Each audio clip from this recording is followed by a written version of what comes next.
My parents were very concerned with how do you maintain the innocence of a child while still preparing them for the world and not allowing the world to prepare that child for what the world is. So tell us about Lance. What do you see when you look at your son? Oh man, a ball of energy. A ball of energy? Very intelligent, a light in a dark room, loves football. Loves basketball, loves soccer, and loves tennis. Yes, and just an amazing personality.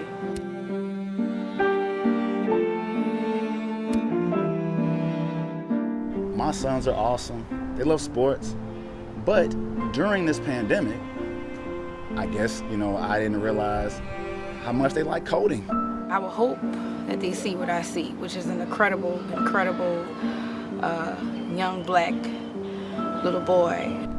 Every day our sons leave out the door, we tell them that we love them. The fear is that they won't come home. The fear is that they're going to get that call. The fear is that their child is going to be another hashtag.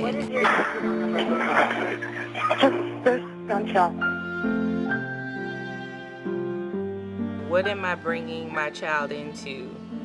What are the precautions that I have to take in order to make sure that they are aware and they're educated without overbearing them with so much information at one time due to the color of their skin?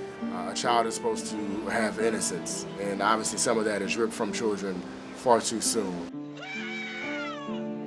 It's okay, I'm right here with you.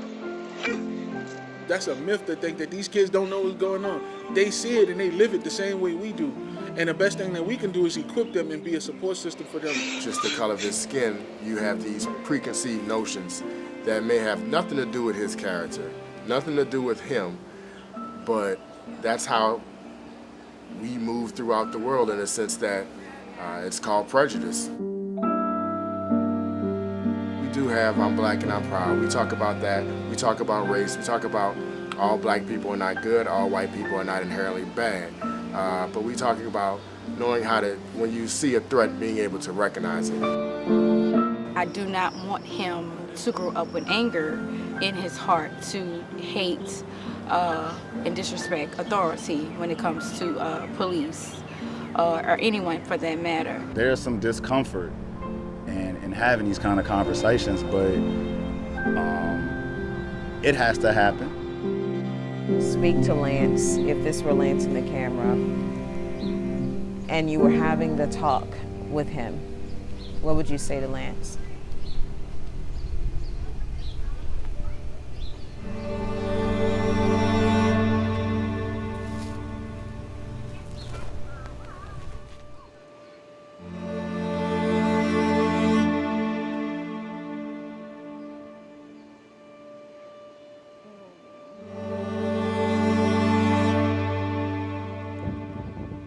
I shouldn't have to have this conversation with my son.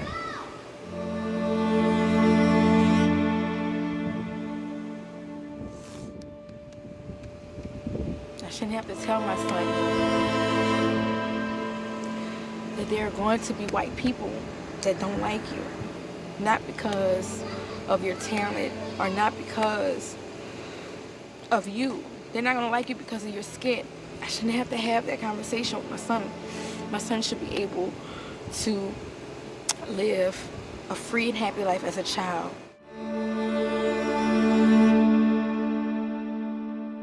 My son has a heart full of love, and I feel like having that conversation with him will put hate into his heart with people, and I don't want that for him. I don't. I am fearful for the day because there will be something throughout my stepson's lifetime that will trigger something with race. That's what I fear. I fear for my son to wind up in that system or my husband to wind up in that system. Or for them not to even live to even get a fair trial. I shouldn't have to have this, deep conversation, but it's a must. Moving out back, down by the river. Fearful for our mentees, but we're very prideful. These young men are fearless.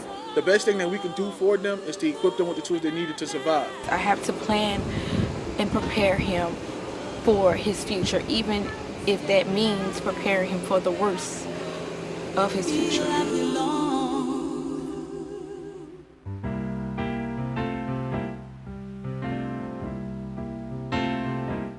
It's a tough conversation that you have to have, but I'd rather just have it sooner than later.